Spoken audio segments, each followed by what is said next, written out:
Welcome to Botches Off-Road. This is a rap, a just me and Mark rap. It's just how it's going to work from now on.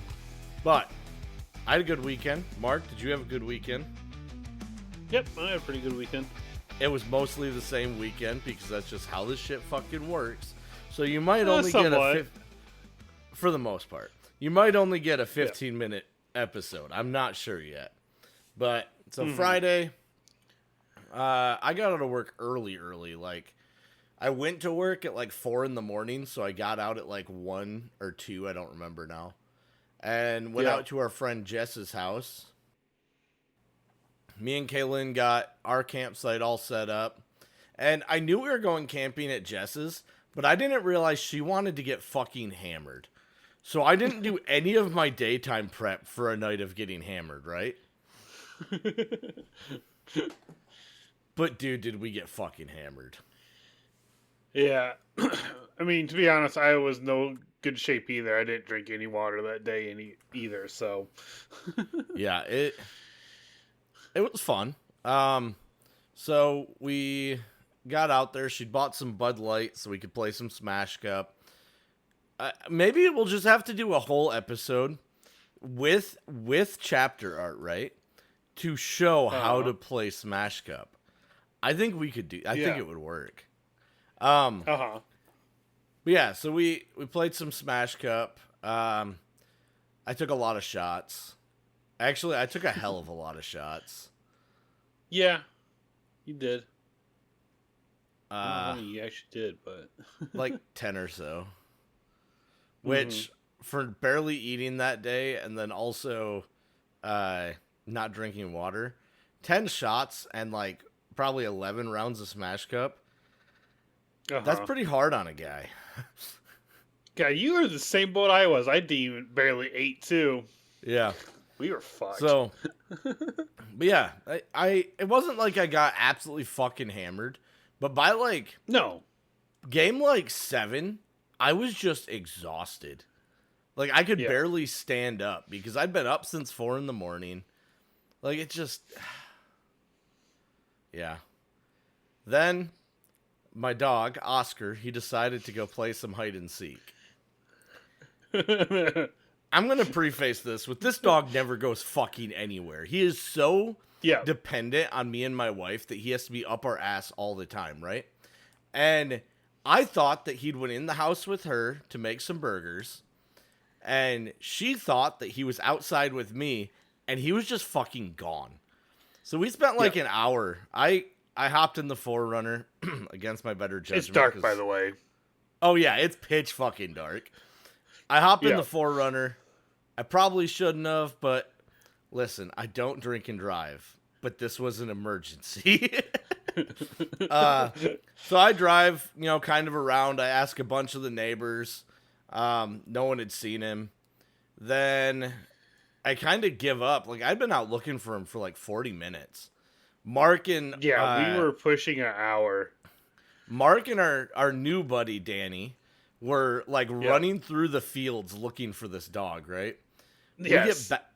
We get back to the house, and I'm just like, I give up, and we're calling him a little more around the house. Maybe he came back, and we just hear the saddest boof from inside the house. Well, first it sounded like it was in the woods. Yeah. Yeah, it sounded like it was the direction of the house. So we're all like looking for him, and they're doing a bunch of work right now. They tore down half the house, and they're going to rebuild it. So there's like open pits where the basements are. And I've got my flashlight. I'm like flashing it down in there trying to find him. Because I thought maybe he fell in, And as we're doing this, we just hear a second really tiny, sad poof. And mind you, he's not a small dog or a quiet barker. Like, he's a 60-pound border collie. He's a noisy-ass dog, right? And so now we're in the house looking for him, and we're calling him, and he's not responding, nothing. Finally, someone opens the laundry room door, or goes to, and it's locked. And it only can lock from the inside. So he went in the laundry room, shut the door behind him, and then managed to lock the door with him inside. Yeah. For an hour. And he didn't bark. He didn't whine. He just sat in there. Yeah. Probably was scared because of the smoke detector going off at one point. He really is a good dog. And like this weekend, we never had any issues with him. We thought we lost him, but he was there the whole time. He called back whenever he was getting too far into the field and he was being occupied there. He didn't want to be there. But beyond that, he was coming back like he's supposed to. Yeah, I'm really, as much as I love Mercy and Wrangler's a fine camp dog, but taking a dog that still has his balls places kind of sucks because you never know if someone has their bitch fixed, and there's a good chance that he's going to try and find a bitch. And that's just a lot of extra stress. Mercy, now that she's 10, she just doesn't like wheeling. Like, she's fine with the camping part, right?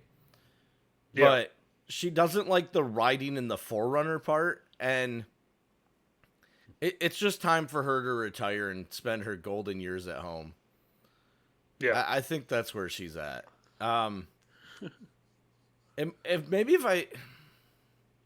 Yeah, no, it's just time for her to retire. I want to take her places, but dude, that dog, she's so headstrong now. Mm-hmm. Let's see. So yeah, that gets us through Friday. Saturday, we woke up, we tore down. Yep.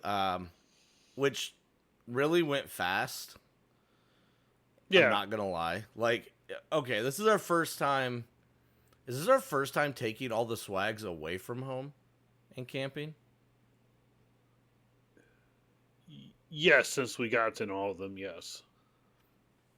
But, I mean, we were tore down in like 15 minutes.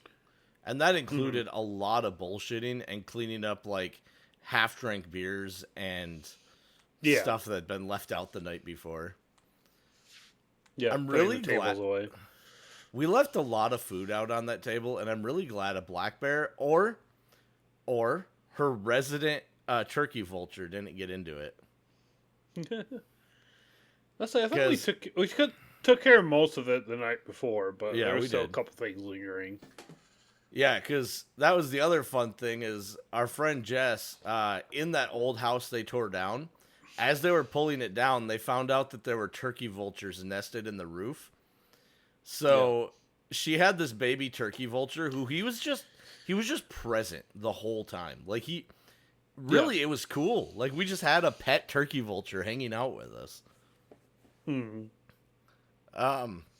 didn't touch him or nothing. I mean, no. I got close. I tried to get him to come cuddle me, but he wasn't interested. I can see why. I don't get it. I'm a nice looking guy. Like, I look like I could cuddle a turkey vulture. But, yeah, so it was really fun. Then, after we tore down, we went to my Aunt Bernita's for some burgers. Which, it always seems like we go by Aunt Bernita's when we're either extremely busy or she's closed. And I'm so glad it worked out that we could get some burgers because they are so freaking good. The one you had, I'm like, oh, I should have gotten that. That actually looks really good. It's called the Stagecoach Mac, I think is what she calls it. And it's like her version of a Big Mac. It's basically smash burgers. I can't. Go to Bernita Mays in Sand Lake, Michigan. Get the Stagecoach Mac. It is the best burger in West Michigan. Like hands down, the best burger in West Michigan. Then we went to Mark's house, and I got to meet his parents' new puppy. Who is, she is so freaking cute, dude. She is. And she's got the hops. Like, that girl can jump, like, just standing still, and she'll just jump 7 feet in the air. Yeah. Probably why she was named Poppy. Yeah, man, is she a hoot. Her and Oscar got along great. Yeah, Siri was in the room, so Oscar didn't get to meet Siri. Yep. Yeah, that was when I came back later. Um, I did so much driving to Mark's house this weekend. Yeah. Then I looked at Mark's brother's girlfriend's car.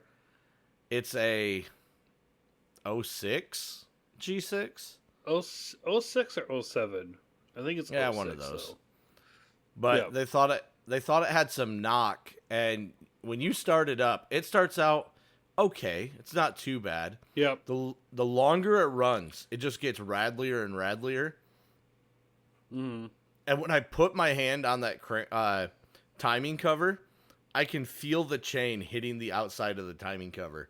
So I think that thing is Gotcha. like big time ready for some timing.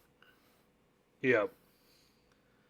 And if you don't drive it right now at all and get the timing fixed, it might not jump timing. And that is an interference motor, so if it jumps timing, it's done for. Yep. It's not like our Toyotas that we can, have a belt break and just be like, I'll slap one on the trail and then keep driving. Yep. God, I couldn't imagine doing a timing job on the trail. That would suck. That would really suck.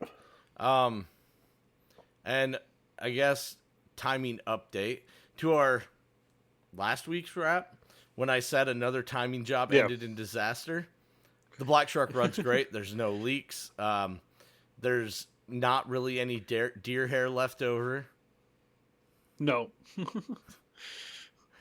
I'm hung up on that, dude. It was just, it was almost poetic, right? We spent all this time giving attention to this car. He doesn't even make it a mile and hits a fucking deer. Yeah. I don't think he's found it humorous yet, but he will at some point. I would fuck, dude. If that was me, I'd have found it funny as hell from the get go. That shit was hilarious. So then I went home, drove the 45 minutes home. Hadn't even unloaded the 4Runner or anything, and I took a nap and I'm watching some Star Trek, and then Mark starts complaining that some services aren't working. And like, this isn't the first time Mark's had this complaint, because I have a streaming but it's been service. a while though. I will say it's been a while. But I have a streaming service where we get all our TV shows from, and it just wasn't working for Mark. So finally I was like, you know what? I'm not having this issue at home. I got to be at his house to have it. So I drove all the way over there, 40 more minutes. And it took me, 15 minutes to get it fixed? Maybe. Give or take. But you weren't there like super, super long. But, yeah, I still don't understand why. It's something with your network. Your network puts, I don't know.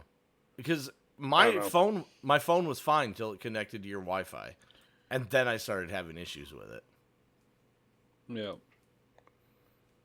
But I have no idea what's causing it. I have nothing in error logs, so Yeah.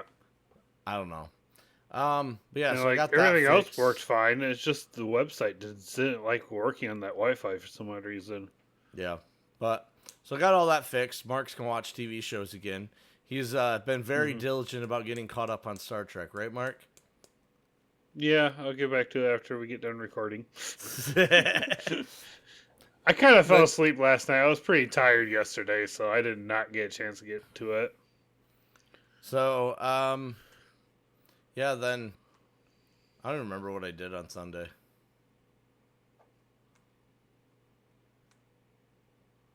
I think I just played games on Sunday. I had everything done. Yeah. Yeah, you were playing games Sunday because you messaged me about something. And you proceeded to call me, and they're like, "Oh, I gotta go." They brought me back to life. Yeah, those jerks, they weren't considerate. They didn't wait for my phone call to be over before they revived me. Yeah, then Monday, I got a notice or an email from the post office saying that my wolf box was in. So I installed that on Monday. And it's pretty killer, dude. Like, it looks OEM. The cameras are well hidden. There's no visible wires whatsoever. Like, it looks like it was meant to be on that Ford. Yep. So I played with that a little bit today. And the way I've got it set up, I did put the third camera on the front because I do have a tailgate camera. It works when it wants to. I need to get that fixed because then when I put the truck in reverse and I'm backing up to a bumper pull trailer, I don't have to have someone guide me. I can just back up to it. And Yeah. so then I put one camera on the reverse lights, the third brake light on the cab, pointed kind of down, because then when I'm backing up to a gooseneck trailer, I can line it up without having to get out. And then I put the one on the front bumper because I had nowhere else to put it. I honestly could have done with the G900 Pro in the Ford. Yep. Maybe in the future I'll pull the Tri-Pro out and put it in the 4Runner because it'd be a lot more useful over there. But Yeah. I mean, it works. It's a really nice camera. Yeah. Yeah, I can't wait to install it. Mine came in the mail today, but of course I'm not at home, so I can't mess with it. I'll just come steal your truck from the shop, and then I'll swing by, steal the wolf box, and then I will install your wolf box in my 4Runner. Okay. I don't know why you need to steal my truck for that. So that you think that I'm going to be installing it in your truck. Oh, okay. Okay. Yeah. Or you just have your old one back. Yeah, it's not a bad idea. Actually, that would probably work in the Ford just fine. Mm-hmm. Yep. That'd be cheap. That'd be the way to save some money. Because Yep. I had an 840S, and I hated it in my 4Runner. So I gave it to Mark. But I could put that in the Ford and put the Tri-Pro in the 4Runner. But, yeah. Man, that brings us up to now. Do you got anything else to tell the listeners? Hopefully I can figure out my code thing finally. We bought a harness. Hopefully, in theory, should fix it, but we'll find out. I had a trip. Yes, I had it trip on me Monday morning, but it was for our oxygen sensor, and then it didn't trip anything else. So I'm wondering if between the oxygen sensor and whatever the last code was, it just brings up the other two automatically. Yep. But I know that's probably in correlation with the second air intake stuff, because the second air intake literally gives you oxygen to your exhaust when you start up. So I can see how, though oxygen sensor getting tripped in the exhaust would trip those codes. It's just such a stupid system. It is. Like, really. You know what? Shame on you, Toyota. Shame on you for adding a system that is, like, prone to failure to a vehicle that's supposed to be bang reliable. Come on now. I understand. You also gotta remember, this was the time frame where they switched up stuff, so... I understand the feds made you do it, but come on now. Well, alright, dude. That being said, mine was 2014, so it's delayed the years. Yeah. I know. Yours is right after they changed things up. But still, shame on you, Toyota. But, alright, I think that wraps up our wrap. So we will catch you guys later. Later.